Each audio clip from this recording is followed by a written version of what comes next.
Hello everyone. Last date पे हम लोगों ने पढ़ा था relative velocity in a straight line. थोड़ा सा रिवाइज कराता हूं आप लोगों को। Suppose there is a two body having the velocities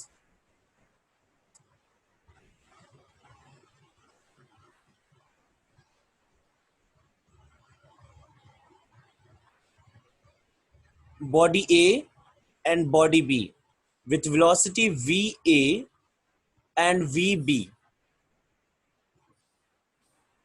Then relative velocity of A with respect to B is defined as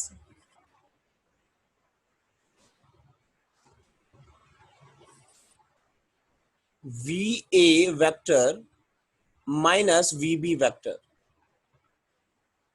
ये था हमारा स्ट्रेट लाइन का। ठीक है,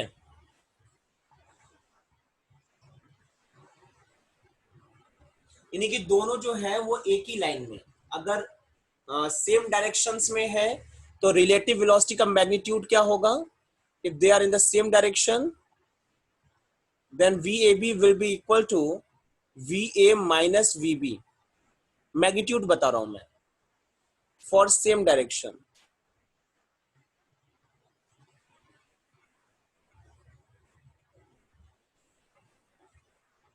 ठीक है, जैसे दो ट्रेन एक ही डायरेक्शन में एक साथ पैरेलली चल रही हैं तब क्या होगा, ये सिचुएशन है। और अगर दोनों अपोजिट डायरेक्शन में है तो VA की जगह पे VB की जगह पे माइनस VB हम लोग पुट करेंगे और ये आंसर आ जाएगा VA plus VB for opposite direction. दो कार एक दूसरे के अपोजिट डायरेक्शन में अगर चल रही हो तो एक की रिलेटिव वेलोसिटी दूसरे के रिस्पेक्ट में ये हो जाएगी VA plus VB।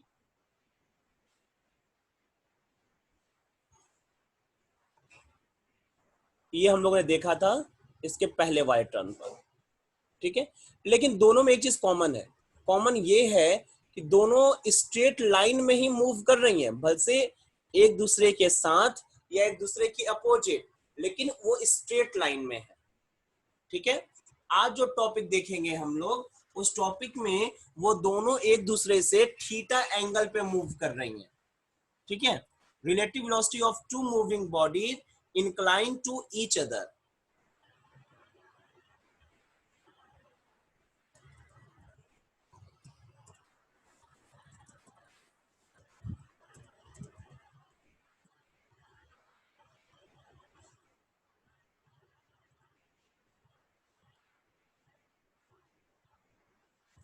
Two moving body inclined to each other.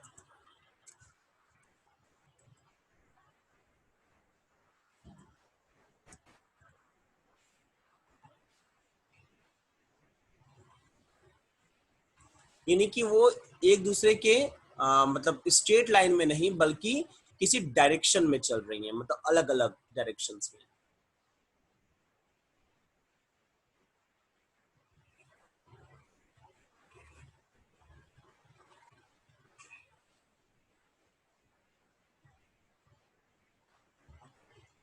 चलिए देखा जाए, मान लेते हैं कि जो VA है वो थीटा एंगल पर है इस तरीके से, और जो VB है वो इस साइड है।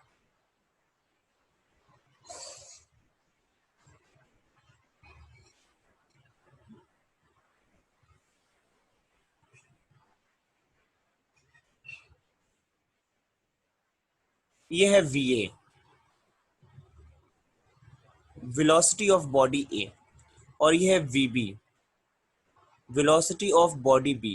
दोनों ये VB जो है वो हॉरिजॉन्टल के डायरेक्शन में है और जो VA है वो हॉरिजॉन्टल से थीटा एंगल पे है, ऐसा मान लेते हैं, यानी कि दोनों के बीच में एंगल थीटा है। तो वैसे केस में रिलेटिव वेलोसिटी क्या होगी ये हम लोगों को कैलकुलेट करना है। देखिए, रिलेटिव वेलोसिटी का फॉर्मूला तो यही होगा, relative velocity of body A with respect to B is equal to velocity of A minus velocity of B। Formula तो यही वाला होगा, लेकिन यहां पर चूंकि दोनों सेम डायरेक्शन एक स्ट्रेट लाइन में थे, तो वेक्टर रूल लगाना बहुत आसान था। ठीक है, क्यों आसान था? सेम डायरेक्शन में है तो घटा दीजिए, अपोजिट डायरेक्शन में है तो जोड़ दीजिए। ठीक है, ये वेक्टर रूल के हिसाब से। लेकिन जब थीटा एंगल पे होते हैं तब तो उसको हम लोग वो ऐड करना पड़ेगा फॉर्मूला के हिसाब से। ठीक है, यानी कि हमें क्या फाइंड आउट करना है? V A minus V B, ये हम लोगों को फाइंड आउट करना है। ठीक है, इसको फाइंड आउट करने के लिए मैंने आपको एक तरीका बताया है इससे पहले। वो ये बोला है, इसको हम लिख सकते हैं वी ए वेक्टर, सब्ट्रैक्शन को एडिशन में कन्वर्ट कर सकते हैं ना, कैसे? माइनस वी बी अलग लिख करके।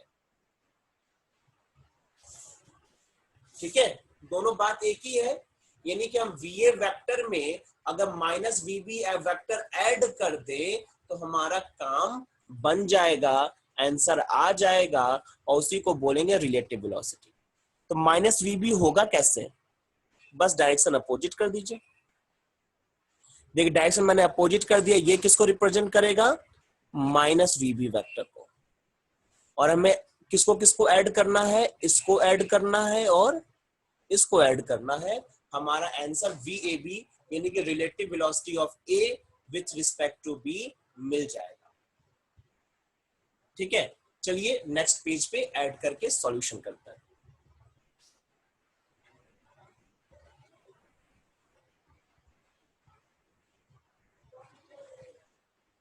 ये हो गया वी ए वेक्टर हमारा,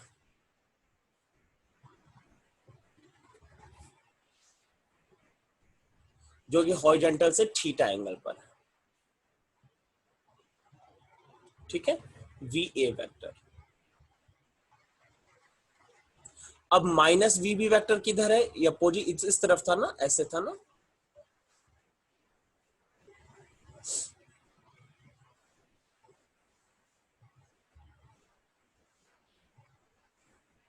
ये हो गया माइनस वी बी वेक्टर हमारा।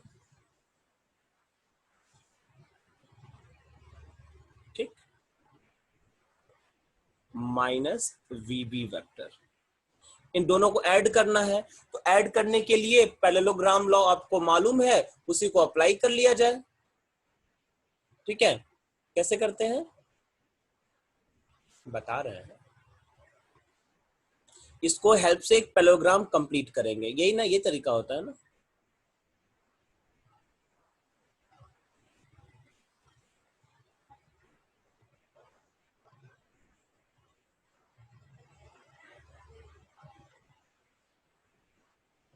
पैरेललोग्राम कंप्लीट करने के बाद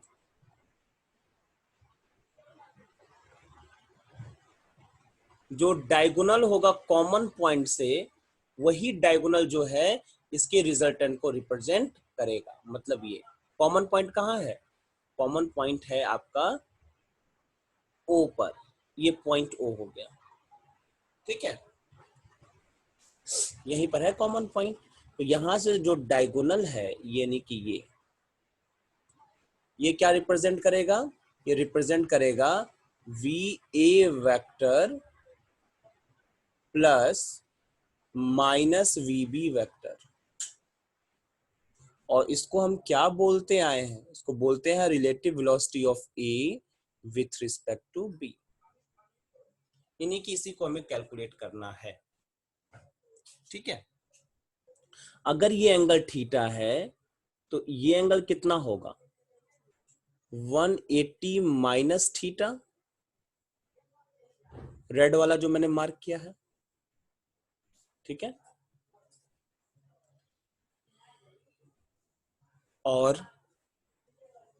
ये जो पर्पल वाला है, पहले वीए वेक्टर से जो डायरेक्शन होता है रिजल्टेंट का, उसको क्या बोलते हैं? अल्फा। तो ये अल्फा मैंने मान लिया। फॉर्मूला आपको याद है? फॉर्मूला तो याद ही होगा ना, बहुत सिंपल सा फॉर्मूला था। क्या था फॉर्मूला? रिजल्टेंट का square equal to first vector का स्क्वायर था ना, p का स्क्वायर प्लस q का square plus 2pq cos theta, यही था ना? ठीक है। और क्या था फॉर्मूला में? tan alpha equal to q sin theta upon p plus q cos theta. यही है ना तरीका? इसी में हम लोग अपना दिमाग खर्च कर लेंगे।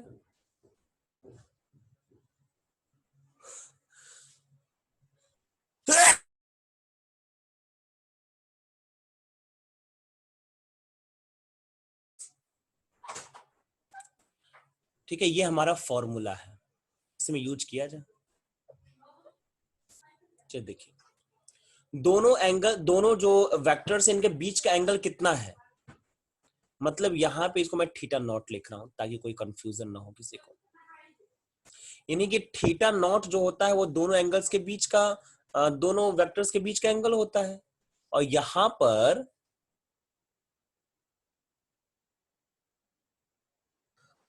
दोनों वेक्टर्स के बीच का जो एंगल है वो है 180 माइनस थीटा।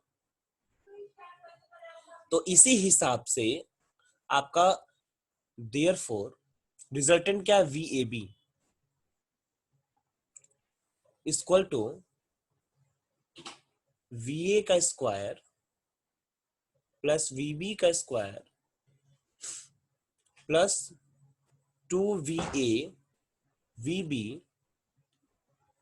और यहां आ जाए cos 180 माइनस थीटा। ठीक है। अब cos 180 माइनस थीटा का मतलब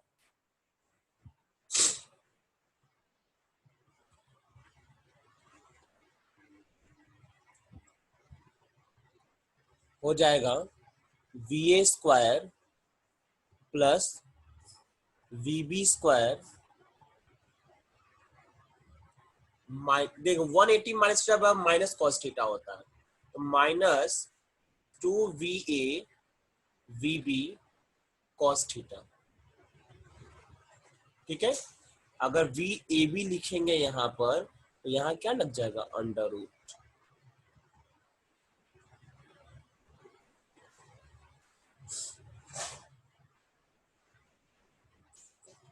ठीक है, तो ये हो जाएगा मैग्नीट्यूड हमारा। मैं थोड़ा सा इसको नीचे करके लिख देता हूं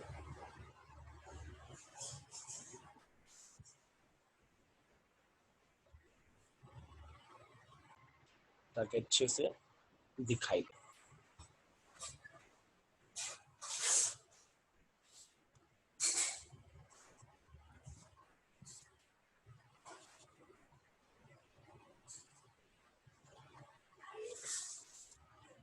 इसको इक्वेशन नंबर 1 बना देते हैं। नहीं, क्या इससे पहले कोई क्वेश्चन दिया था क्या मैंने? 1 दे दिए थे ऊपर, इसको इक्वेशन नंबर 2 बना दिया जाए। अब अल्फा यानी कि डायरेक्शन निकाला जाए, वो क्या होगा? Now tan alpha equal to Q की जगह पे क्या है? वीबी है, आएगा VB sine 180 minus theta upon V A plus VB cos 180 minus theta. Sine 180 minus theta की जो वैल्यू होती है वो तो साइन थीटा ही होती है, तो वीबी साइन थीटा यहां पर आ जाएगा। और अभी मैंने बताया है कि cos 180 माइनस थीटा की वैल्यू होती है माइनस कॉस थीटा, तो हो जाएगा माइनस वीबी कॉस थीटा।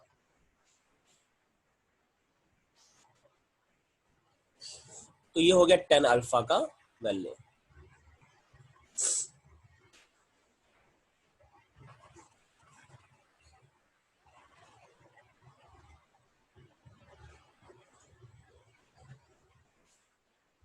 बस और नीचे लिख दे क्या? चलिए नीचे कर देते हैं।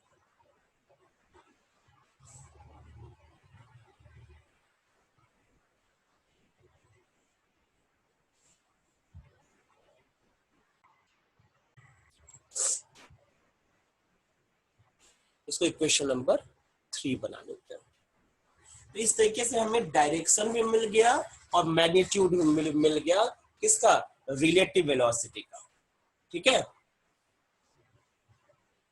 यानी कि relative velocity of A with respect to B which are at angle theta from each other will be given by VAB, जो सामने आपको दिखाई दे रहा है इक्वेशन नंबर 2 और इक्वेशन नंबर 3 से। ठीक है, यहां से क्या हम लोग ये फर्स्ट वाला केस क्या हम लोग निकाल सकते हैं क्या? ये वाला केस हाँ निकाल सकते हैं। देखिए कैसे निकाल दे रहे हैं पर एक।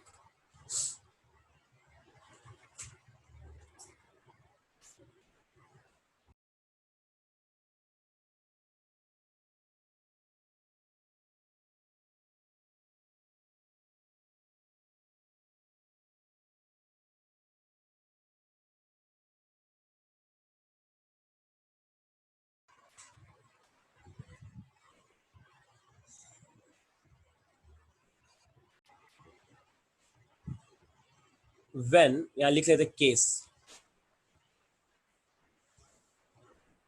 When VA vector parallel to VB vector, मतलब in same direction.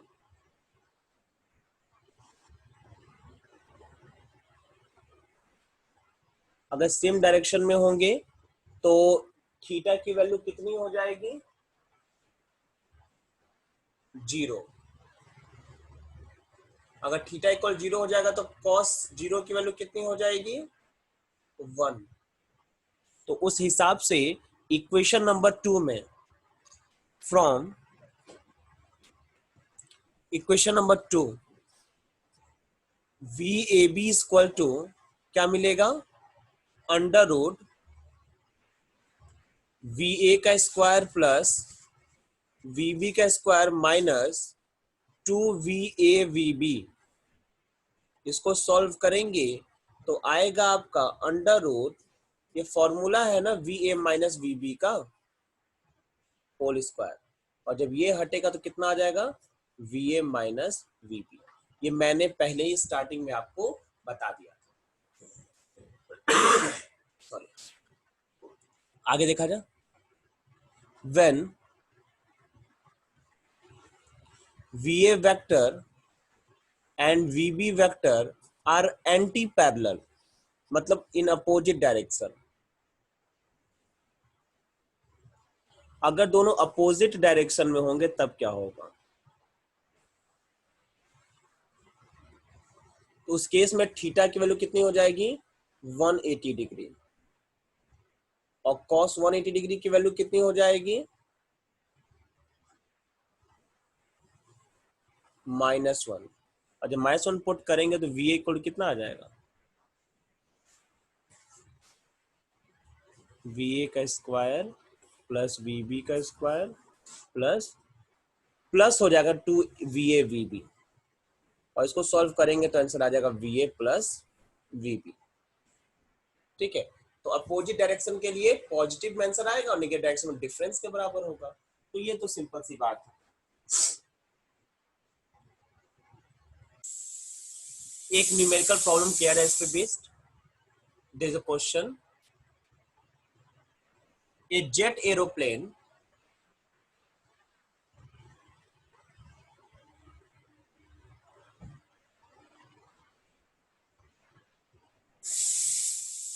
traveling at a speed of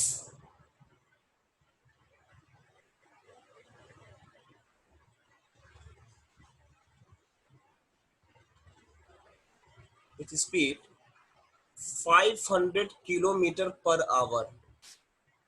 ये रफाल नहीं है, ध्यान देना, रफाल किससे तेज है speed. ejects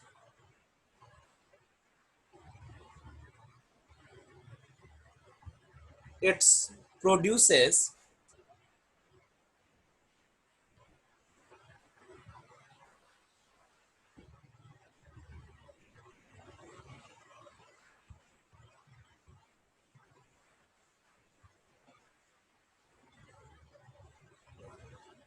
combustion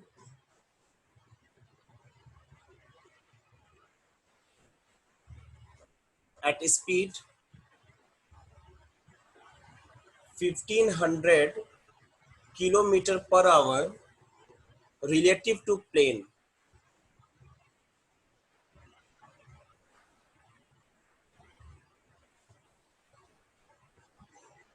Find the speed of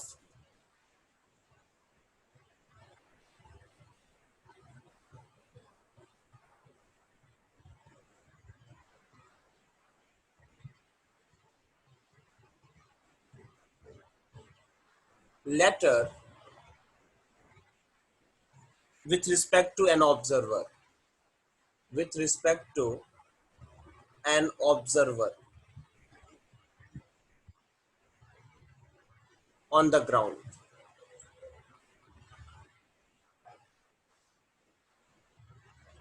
कहने का सीधा सीधा ये मतलब है कि एक जेट एरोप्लेन है जो कि 500 किलोमीटर पर आवर की स्पीड से आगे बढ़ रहा है और जो उसका कंबशन जो है वो 1500 किलोमीटर पर आवर की स्पीड से है रिलेटिव टू द प्लेन.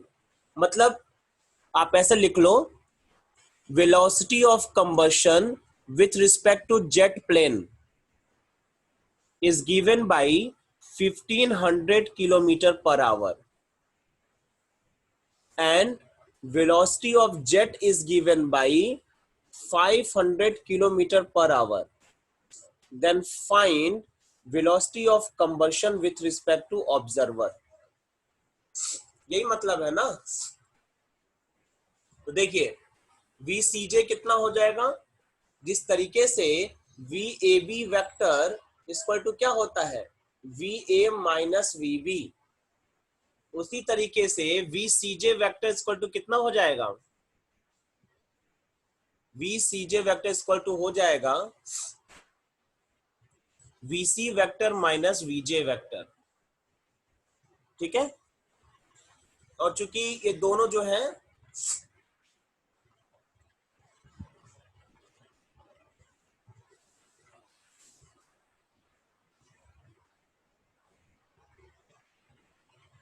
और हमें क्या निकालना है, VC वेक्टर निकालना है ना. तो VC वेक्टर इक्वल टू कितना आ जाएगा, VCJ vector plus VJ vector. ध्यान देना अभी मैं वेक्टर के साथ लिख रहा हूं.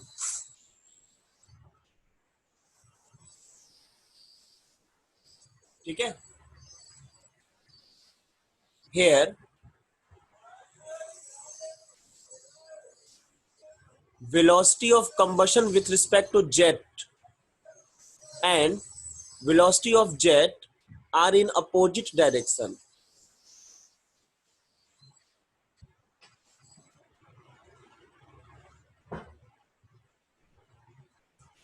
भाई कंबशन और ये जेट तो अपोजिट डायरेक्शन में चलेगा ना, तो उस हिसाब से अगर VCJ का मैग्नीट्यूड जो है वो कितना है 1500 किलोमीटर पर आवर है पॉजिटिव में, तो जो वेलोसिटी ऑफ जेट है ये हमें निगेटिव में लेना पड़ेगा क्योंकि दोनों का डायरेक्शन क्या है, अपोजिट है. और जब डायरेक्शन अपोजिट है तो निगेटिव पुट कर दीजिए, तो VC वेक्टर इक्वल टू कितना आ जाएगा 1000 आ जाएगा टोटल. चलिए मैं बस सॉल्व करके दिखा देता हूँ. VCJ का कितना लिखेंगे 1500 प्लस VJ का minus 500 equal to 1000 kilometre per hour. ये इसका आंसर होता है. ठीक है, मुझे लगता है आपको कुछ समझ में आ गया होगा.